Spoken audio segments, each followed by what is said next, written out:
Ủa cậu có về Việt Nam không? Hay là đi định cư rồi? 28 tuổi vẫn qua Mỹ được. Đi Mỹ diện gì mà ở một mình mà không có bà con giúp vậy? Anh review chỗ ở của anh được không? Anh chia sẻ cách xin việc ở Mỹ đi ạ. Hồi xưa ở Sài Gòn á, mình hay không hiểu được cái cảm mình là người Sài Gòn, nên là mình không có hiểu được cái cảm giác của những bạn ở tỉnh khác đến Sài Gòn lập nghiệp thời điểm hiện tại khi mà mình từ Sài Gòn mình qua Mỹ. Hai mọi người, lâu rồi mình mới ngồi trước camera để trò chuyện như thế này. Tính từ cái video đầu tiên mình làm, đó là video hồi mới qua Mỹ 1 tháng, thì đến nay cũng đã là hơn 1 năm rồi. Nhân dịp vượt qua 1 năm mình mới vượt qua Mỹ, và cũng nhận được khá một số câu hỏi thắc mắc từ bạn bè và người quen và cả người lạ về cuộc sống hiện tại của mình, thì mình quyết định sẽ làm một cái video Q&A đầu tiên của mình trên kênh này. Phía bên dưới đây mình có để timeline những câu hỏi, thì mọi người có thể kéo đến phần mình quan tâm, hoặc nếu được thì xem đến hết video để nghe mình trò chuyện cũng được ha. Ok, để mình đọc một số cái câu hỏi không mà mình đã ghi lại. Đi Mỹ học rồi hả? Sang Mỹ định cư luôn rồi hả Tài? Ủa cậu có về Việt Nam không? Hay là đi định cư rồi? Đây là câu hỏi mà mình được nhận nhiều nhất những thời điểm qua Mỹ đến bây giờ, đó là mình đi du học hay là đi định cư. Mình xin trả lời ha, tức là mình đi định cư, tức là mình được gia đình bảo lãnh và có thẻ xanh để ở lại. Chứ mà thực ra mà nếu có điều kiện để đi du học thì mình nghĩ là mình đã đi du học từ sớm hơn rồi, chứ không có đợi đến lúc tầm 28 tuổi là cũng hơi già rồi mới đi qua Mỹ đâu. Nhưng mà mình nghĩ thật ra thì cũng không có cái tuổi nào là quá trễ để bắt đầu lại một cái gì đó. Nếu bạn có trên 30, trên 40, trên nữa mà bạn có được cái mục tiêu của mình, mục đích của mình và biết mình muốn làm gì để bắt đầu lại thì mình nghĩ là cứ nên bắt đầu. Câu hỏi tiếp theo mà mình nhận được đó là về chuyện mình qua Mỹ theo diện nào. 28 tuổi vẫn qua Mỹ được, có bị quá tuổi hay không? Qua Mỹ diện F2B hả? Xin visa qua bên LA có khó không? Hồ sơ mất bao lâu? Mình qua Mỹ là theo diện F2B, là diện cha mẹ bảo lãnh con cái trên 21 tuổi. Thật ra lúc đầu á, lúc mà gia đình mình nộp hồ sơ á, đó là lúc mà mình dưới 21 tuổi thì cái diện nó một cái diện khác. Nhưng mà vì một số lý do cái hồ sơ của mình nó kéo dài, từ khi đó mình cũng vượt qua 21 tuổi luôn, thì bắt buộc là hồ sơ của mình khi đó chuyển sang một cái diện khác, đó là diện F2B, cho nên là tốn nhiều thời gian hơn. Và cộng thêm cả 3 năm dịch bệnh nữa thì mình nghĩ nó cũng đã mất khoảng 7 đến 8 năm của mình, từ lúc nộp hồ sơ cho đến khi mình được đặt chân đến Mỹ. Để mà nói là làm hồ sơ và để đi qua Mỹ thì nó có khó hay không, thì mình nghĩ là nó sẽ khó, nhưng mà sẽ khó nhiều hơn về mặt tinh thần. Đó là rất cần cái sự kiên trì của bản thân, vì thật sự là cái thời gian của nó rất là kéo dài. Trong suốt 8 năm qua mình có một cách để mình không bị phân tâm quá, đó là mình không nghĩ nhiều đến chuyện mình sẽ qua Mỹ. Mình chỉ tập trung cho cuộc sống hiện tại của mình ở Việt Nam, cố gắng làm việc, cố gắng trau dồi bản thân. Chỉ khi mình còn nhớ là đến đúng cái khi mà mình tức là mình vẫn sẽ biết chuyện là mình có qua Mỹ trong đầu, có thể có qua Mỹ, mình chỉ nghĩ là có thể thôi, chứ mình cũng không có nghĩ đó là chuyện chắc chắn nữa. Nhưng mà thỉnh thoảng mình nhớ đến nó thôi, nhiều khi mình còn quên luôn. Nhưng mà chỉ đến khi nào mình nhận được cái thư mời phỏng vấn visa vào đúng ngày sinh nhật của mình năm 2023 á, cũng nghe rất là tâm linh, mình mới bắt đầu chuẩn bị qua Mỹ. Cái đoạn đó nó chỉ kéo dài tầm đến tháng 10, thì 5 tháng để mình chuẩn bị mọi thứ sang Mỹ và hoàn thành mọi thứ ở Việt Nam.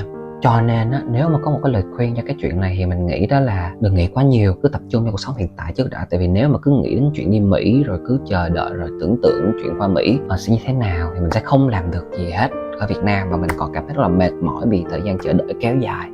Ok, mình qua câu hỏi tiếp theo. Mua giá 570 rẻ quá bạn ha, ra trip phải không? Cho mình xin chỗ mua vé, đặt vé Eva ở đâu uy tín mà rẻ vậy? Mình nhớ là trên video hồi 1 tháng mình qua Mỹ á, mình có đề cập cái chuyện mình mua vé chỉ có 570 đồng của Eva, thì nhiều người thấy rẻ ha. Nhưng mà mình phải nói lại đó là đây là vé của 1 chiều chứ không phải là vé round trip 2 chiều. Thật ra lúc đó mình mua trước tầm 1 tháng thôi.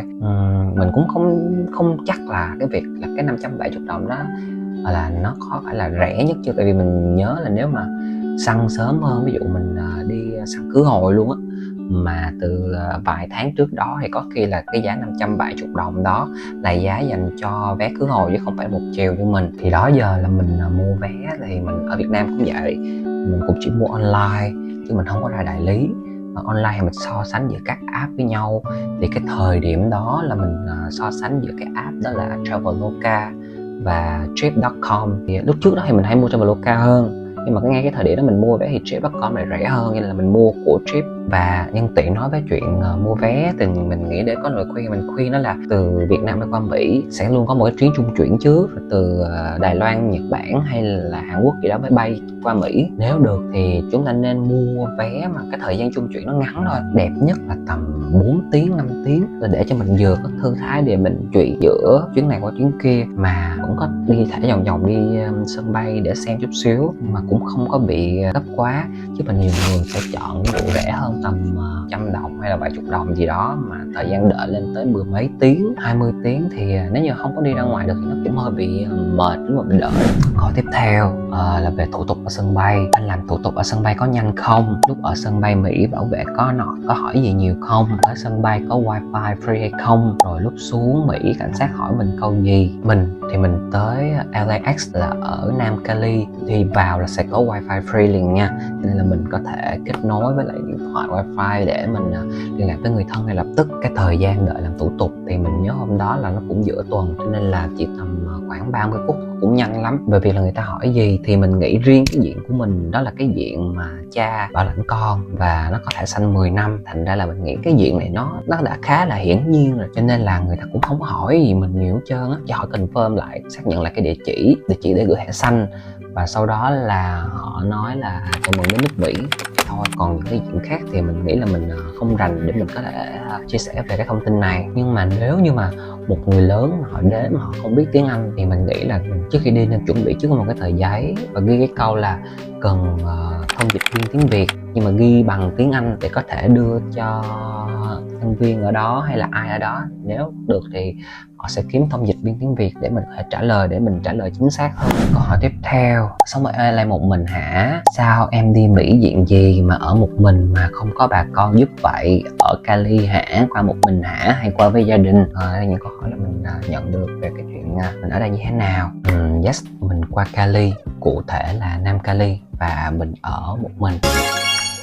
Để mà giải thích rõ thì nói chung là chuyện gia đình sẽ rất là dài dòng và rất là phức tạp, nhưng mà nói chung thì mình cũng có người thân ở Bắc Cali nè, rồi cũng có bà con ở một số bang khác, theo mình biết là như vậy. Nhưng mà mình lúc mà thì mới qua mình vẫn quyết định là ở một mình, đi qua một mình tự thân để bắt đầu lại mọi thứ. Là thật sự là thời điểm đó mình cũng không có muốn làm phiền hay nhờ vả ai, bởi vì tính của mình đó giờ là muốn làm thứ một mình. Thứ hai là bởi vì mình cũng có một chút xíu tự tin, đó là mình đã sống một mình ở Sài Gòn là cũng cả hơn 10 năm rồi, cho nên là khi mà mình qua đây mình nghĩ là với những cái sự tìm hiểu của mình trước đó về đất nước này và với khả năng của mình thì mình cũng nghĩ là mình có thể bắt đầu một mình được. Cho nên để nói thì cũng gọi là có một vừa có sự lì, vừa có sự tự tin, nhưng cũng có sợ cũng sợ chứ, tại vì tự tin là một chuyện nhưng mà không có sự hỗ trợ nhiều về người khác nó cũng là một cái sự hơi mạo hiểm của mình. Nhưng mà mình cũng trộm vía may là mình vẫn ổn đến hiện tại. Tên của anh là Jack phải không? Tên của anh là Tài phải không? Anh sinh năm bao nhiêu? Mình ở Việt Nam thì mình tên là Tài, thì mọi người trong công việc đi làm thì mọi người vẫn quen với cái tên của mình đó là Tài Đỗ. Nhưng mà qua Mỹ thì mình muốn chọn một cái tên khác cho mình chọn tên Jack, GAC. Tại thời điểm đó mình cũng tìm hiểu về thần số học các kiểu, xem năm sinh của ngày sinh của mình nó đang có cái gì sẵn, rồi sau đó cái mình lựa một cái tên mà nó có thể gọi là bù đắp những cái chỗ thiếu trong cái ngày sinh của mình, thì mình ra được cái tên hiện tại của mình là Jack, GAC. Một phần mình chọn cái tên này bởi vì nó là một cái tên không có quá phổ thông, ít người dùng. Mình thì mình không thích những cái tên nó đã có quá nhiều người dùng, cho nên thành ra là nhiều người cũng ở đây mà cũng đọc lộn tên mình lắm, nhất là đọc thành Jack, Jack, đó là một cái tên cũng dễ đọc lộn với mình nhất. Mình thì mình sinh năm 95 và mình sinh ra và lớn lên ở Sài Gòn. Ở xưa ở Sài Gòn á, mình hay không hiểu được cái cảm, mình là người Sài Gòn nên là mình không có hiểu được cái cảm giác của những bạn ở tỉnh khác đến Sài Gòn lập nghiệp thời điểm hiện tại. Khi mà mình từ Sài Gòn mình qua Mỹ thì mình cảm giác là mình có thể gần như là mình có thể phần nào hiểu được cảm giác của những người bạn của mình trước đây mình quen mà họ từ tỉnh khác họ đến Sài Gòn, thì giống như mình là từ Việt Nam mình sang Mỹ vậy. Câu hỏi tiếp theo, bạn dùng máy gì để quay vậy? Chỉ có cái video đầu tiên là video từ Việt Nam bay qua Mỹ của mình là mình dùng iPhone 11 thôi, tại vì thời điểm đó là mình còn dùng điện thoại cũ. Còn sau này khi mình qua Mỹ thì mình đã đổi sang cái iPhone 15 Pro Max, cho nên là các video của mình trên kênh của mình là đều sử dụng iPhone 15 Pro Max. Và nói chung là mình thích dùng điện thoại để quay hơn, tại vì nó nhanh và tiện, rất là gọn. Mình đi đâu mình cũng phải móc ra mình quay ngay. Có một cái điều đó là hầu như các video của mình ở trên kênh này mình đều edit dựng trên điện thoại hết. Mình gần như là một người sống làm việc mọi thứ trên điện thoại, mình dùng triệt để cái điện thoại của mình. Ok, ở đây một câu hỏi mình nghĩ cũng có khá nhiều người nếu mà đã ở Mỹ sẽ quan tâm. Rent ở LA có mắc không? Anh review chỗ ở của anh được không? Chia sẻ kinh nghiệm thuê nhà, thuê của người Việt hay của người Mỹ? Đây sẽ là một câu trả lời dài, thì mình sẽ trả lời chung về cái chuyện thuê nhà của mình ở Mỹ ha. Thì nếu như mà bạn qua Mỹ mà bạn có người thân, gia đình hay là người quen hỗ trợ về chỗ ở trong cái thời gian đầu thì nó rất quá tuyệt vời. Nhưng mà đối với những người như mình phải chủ động trong cái việc đó, cũng không có cái hỗ trợ từ ban đầu, thành ra là sẽ có một số khó khăn một chút xíu. Phòng và nhà ở cái khu vực UOC và LA này thì nó cũng thuộc dạng là khá mắc hơn so với phần lớn những cái bang khác. Một phòng thấp nhất này nó cũng sẽ dao động từ khoảng 550 cho đến 1.000, trên 1.000 cũng có. Nó tùy thuộc vào cái chuyện là mình ở nhà house hay là nhà mobile home, tùy thuộc vào nội thất và toilet của cái chỗ mình ở nó như thế nào nữa. Kinh nghiệm thuê nhà thì mình chưa có, tại vì mình chỉ có thuê phòng thôi. Nhưng mà theo mình biết thì nó cũng sẽ phức tạp, khó hơn ở Việt Nam nhiều. Phải có hợp đồng rất là rõ ràng nè, cái thời gian hợp đồng nó cũng khá là dài, tối thiểu là cũng phải tính theo năm á. Cho mình thuê họ cũng sẽ phải check cái điểm tín dụng của mình, cái credit của mình, kiểu như là để họ xem là mình có phải là một cái người đáng tin để mà họ cho thuê không. Ở Việt Nam thì cái điểm credit nó chưa có cái vị trí quá quan trọng, nhưng mà ở Mỹ thì nó là một trong những thứ quan trọng nhất để đánh giá về chuyện tiền bạc kinh tế. Còn như mình thuê phòng thì cũng tùy thuộc vào chủ nữa. Theo mình cảm thấy thì thuê người Việt thì họ sẽ dễ chịu hơn. Cho nên là ba cái chỗ mà từ cái sân bể mình thuê đều là người Việt. Chỗ thứ nhất là mình ở nhà house thì nó được 1 tháng. Chỗ thứ hai của một cái mobile home thì mình ở cũng được 2 tháng. Chỗ thứ ba là cái chỗ hiện tại mình đang ở, là cái chỗ mà mình cảm thấy rất là hợp, cũng là nhà house. Và mình đã ở đến nay là cũng đã 10 tháng hơn, gần 1 năm rồi. Và mình rất là hài lòng với cái chỗ hiện tại của mình. Về kinh nghiệm lựa phòng thì mình nghĩ là nếu mà một căn phòng nó có thể thỏa mãn được những cái yếu tố mà mình chuẩn bị liệt kê dưới đây thì gọi là hoàn hảo. Thứ nhất là phải có lối đi riêng và không phải đụng mặt chủ nhà. Thứ hai là phải được có giặt sấy nè, được sử dụng microwave và có thể dùng bếp để nấu ăn nhẹ. Thứ ba là có toilet không chung chủ, nếu mà có toilet riêng thì khỏi phải nói rồi ha. Thứ tư là phải có chỗ đậu xe. Nếu mà cái chỗ đậu xe mà ở ngay nhà luôn, trước cửa nhà thì nó rất là tiện. Đó là những cái thứ mà cần có nha. Nếu có thêm những cái thứ này, là thứ thiên về nội thất của cái phòng thì sẽ tuyệt. Giống như là sẽ có giường nè, có tủ kệ, có tivi, có bàn, ghế, có quạt hay là có máy lạnh nữa, thì mọi thứ nó sẽ rất là tuyệt vời. Nói chung là tiền nào thì của nấy. Một căn phòng mà nó có thể thỏa mãn được từng đó những cái điều kiện thì đương nhiên là giá nó sẽ rất là cao. Còn nếu mà muốn cái giá cả phải chăng mà cái phòng nó vẫn đáp ứng được những cái yếu tố cần có của mình thì nói chung là cũng hên xui thôi. Tùy thời điểm cũng cần rất là nhiều sự may mắn, như mình cũng phải đợi dời tới 3 chỗ để kiếm được một cái chỗ ưng ý của mình. Ok, câu hỏi tiếp theo đó là về thẻ xanh và Social Security. Cái chuyện này mình cũng đã có nói ở cái video hồi 1 tháng qua Mỹ rồi, thì mình sẽ tóm tắt lại thôi như thế này. Vì có thẻ xanh thì nó sẽ sớm hay muộn, tùy thuộc vào cái chuyện là bạn đóng tiền ở Việt Nam sớm hay muộn. Đóng càng sớm thì qua đây sẽ càng sớm có. Còn số Social Security thì tầm 1 tháng là mình sẽ có thể nhận được.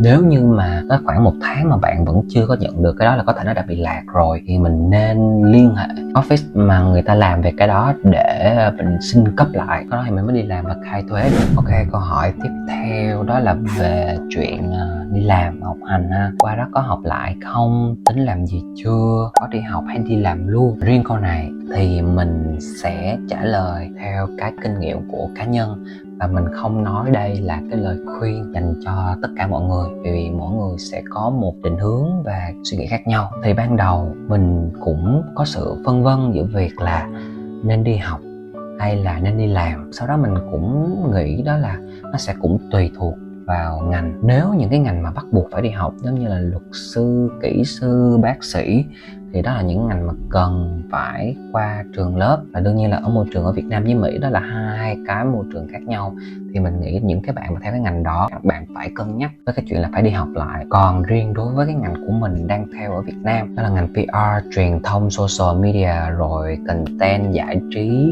về TV show, thì nó lại là những ngành cần về trải nghiệm và kinh nghiệm nhiều hơn. Thành ra là khi mình bước qua Mỹ á, mình cũng nghĩ là đó là cái mindset của mình ở Việt Nam. Biết đâu ở đây vẫn cần phải có một cái sự mài dũa về trường lớp nếu như mà muốn bắt đầu lại. Mình cũng bị phân vân, tại vì thật ra nếu như mà kinh tế dư dả rồi thời gian dư dả thì đi học thì cũng chẳng có gì phải đắn đo cả. Nhưng mà tại vì mình cũng ở cái ngưỡng tuổi mà mình cảm thấy bản thân của mình nó cũng khá lớn. Thứ hai thì nó cũng sẽ phải đòi hỏi về cái chuyện tiền bạc cũng khá nhiều, nhất là trong năm đầu tiên mình mới qua Mỹ. Thành ra là mình cũng đã phải đắn đo, nhưng mà cũng may là mình đã gặp được một số người thì theo họ thì cái chuyện đi học không phải là yếu tố bắt buộc, nó vẫn thiên về kinh nghiệm và trải nghiệm nhiều hơn. Đó là lý do vì sao mà thật là chỉ mới qua Mỹ tầm khoảng tháng thứ hai là mình đi xin việc. Dựa trên cái kinh nghiệm của mình thì mình cũng đã được nhận. Cho nên thời điểm hiện tại đối với cái ngành của mình đang theo này thì mình vẫn ưu tiên chọn cái cách đó là mình sẽ trau dồi bản thân, kinh nghiệm của bản thân trong cái quá trình làm việc, để rồi từ đó mình sẽ cố gắng phát triển và học hỏi qua từng dự án. Nhưng mà thật ra thì đương nhiên là mình cũng rất là muốn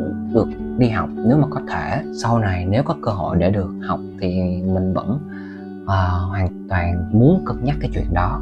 Còn có một hướng khác mà mình thấy đó là cái việc đi học nghề ở Mỹ, thì đó sẽ là những cái khóa học ngắn hạn. Ví dụ mình phân vân mình giữ nghề này nghề kia thì nó vẫn sẽ có những cái lớp cho cái ngành đó và ngắn hạn, thì mình có thể học những cái lớp đó để biết là bản thân mình có thật sự thích hay không. Thứ hai là mình cũng sẽ ra được một cái bằng nào đó nếu mà mình học, và mình vẫn có thể sử dụng cái bằng đó. Câu hỏi tiếp theo, anh chia sẻ cách xin việc ở Mỹ đi ạ. Mình nghĩ là không có một cái cách nào tốt hơn bằng cái việc đó là chúng ta phải tự xây dựng cho bản thân một cái CV thật là mạnh. Ở Mỹ thì người ta không có gọi là CV mà người ta gọi là resume. Thì thế nào là mạnh? Mạnh ở đây tức là mình phải thể hiện được là mình có bề dày trong công việc của mình đang làm. Dày là kể cả về kinh nghiệm, trải nghiệm, và dày nó cũng về cái vấn đề là số năm mà mình theo đuổi cái ngành đó. Tốt hơn nữa thì nó phải có cái sự thăng tiến nhất định cùng với lại cái số năm của mình luôn. Và mình nghĩ một cái điểm cộng nữa đó là nó cũng phải có một cái sự ổn định ở cái chỗ mà mình làm. Nhảy cũng ok, mình cũng là một người nhảy việc khá là nhiều, nhưng mà cũng phải có một cái chỗ nào đó mà mình stick nó lâu chút xíu. Nhưng mà cái chỗ nào mình cũng đi làm được vài tháng cũng không hẳn một cái điểm cộng. Trước đây ở Việt Nam là mình đã thấy được cái điều này, và khi qua Mỹ mình cũng cảm thấy rõ được đó là cái điều này nó không chỉ áp dụng ở Việt Nam, nó cũng áp dụng kể cả ở Mỹ luôn. Và mình nghĩ là ở đâu trên thế giới thì nó cũng áp dụng cái điều này. Trộm vía là trước khi qua Mỹ, mình nghĩ là bản thân mình cũng đã xây dựng cho mình được một cái hồ sơ nó khá là ổn trong cái ngành của mình. Cho nên dù là việc là mình apply ở một cái ngành nó chỉ hơi chéo chút xíu thôi, đó là ngành marketing, thì mình không thật sự là làm thiên về marketing mà mình thiên về PR hơn, nhưng mà nó cũng đâu đó nó match, nó hợp được với nhau. Cho nên là mình cũng đã sớm có được việc làm theo cái ngành của mình.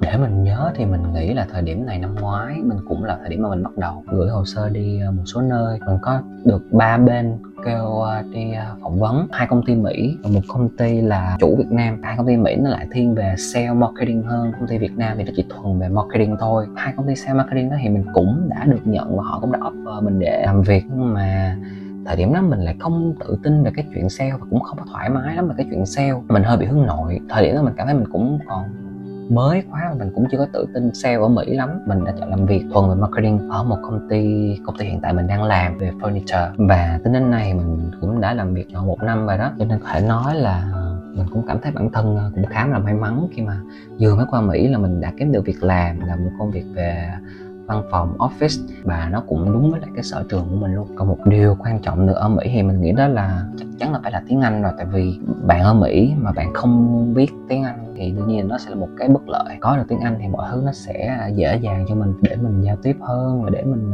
tự tin hơn trong mọi thứ về công việc của mình. Gửi hàng ở Mỹ về Việt Nam, mình nghĩ bây giờ thì chuyện gửi hàng và tiền từ Mỹ về Việt Nam và từ Việt Nam qua Mỹ nó rất là dễ dàng. Như mình ở đây Bonsa, Phú Lộc Thọ thì còn chạy đây có rất là nhiều chỗ để mà gửi hàng về Việt Nam khoảng 1 tuần là đã nhận được rồi, rất là nhanh. Gửi tiền về Việt Nam, cái chỗ gửi tiền đó họ sẽ nhận cái tiền của mình ở đây, ở về Việt Nam họ đưa tiền đô tận mặt người thân của mình luôn. Còn nếu như mà không thì vẫn có thể gửi qua app, gửi trực tiếp tiền từ tài khoản của mình ở Mỹ sang tài khoản Việt Nam, sẽ chuyển qua tiền Việt. Còn chuyển qua app mà người thân muốn nhận bằng tiền đô thì cũng được luôn, nó vẫn có cách, rất là nhiều cách. Chỉ cần lên Google search nó sẽ ra rất nhiều. Dạ, video cũng hơi dài rồi, mình sẽ trả lời câu hỏi cuối cùng, đó là bữa giờ qua đó ổn hết chưa, quen với cuộc sống chưa? Rồi tối thui gì rồi mình nói chuyện mà mình nói chuyện cái chất chiều á, cho nên bây giờ có nói thôi thôi luôn rồi nè. Ok, để khép lại video này thì mình xin trả lời đó là mình ổn, mình rất ổn nha. Cuộc sống của mình hiện tại ở Mỹ là mình cảm thấy rất là hài lòng và rất là ổn. Còn nhớ 1 năm trước thì khi mà mình mới qua thì đương nhiên là mình cũng có rất là nhiều sự bỡ ngỡ, lo lắng. Nhưng mà từ khi mà mình có thể ổn định được công việc nè, về chỗ ở, rồi mình bắt đầu có những mối quan hệ mới và có xe cộ phương tiện để lái xe đi lại thoải mái thì cuộc sống của mình nó trở nên ổn áp hơn. Và bây giờ mình cảm thấy rất là hài lòng. Tất nhiên thì đây cũng chỉ là một cái bước đầu của mình trong cái hành trình mới của mình ở đây thôi. Mình vẫn còn phải cố gắng rất nhiều, bởi vì mục tiêu của mình nó cũng có rất là nhiều ở tương lai ở phía trước. Cho nên là mình hy vọng là sự thích nghi hiện tại của mình nó sẽ giúp mình cho cái thời gian sắp tới nó sẽ suôn sẻ và dễ chịu. Ok, mình nói chuyện với các bạn từ buổi chiều, tại vì mình quay tầm buổi chiều á, bây giờ nó thành hoàng hôn mà ánh sáng nó khác rồi nè.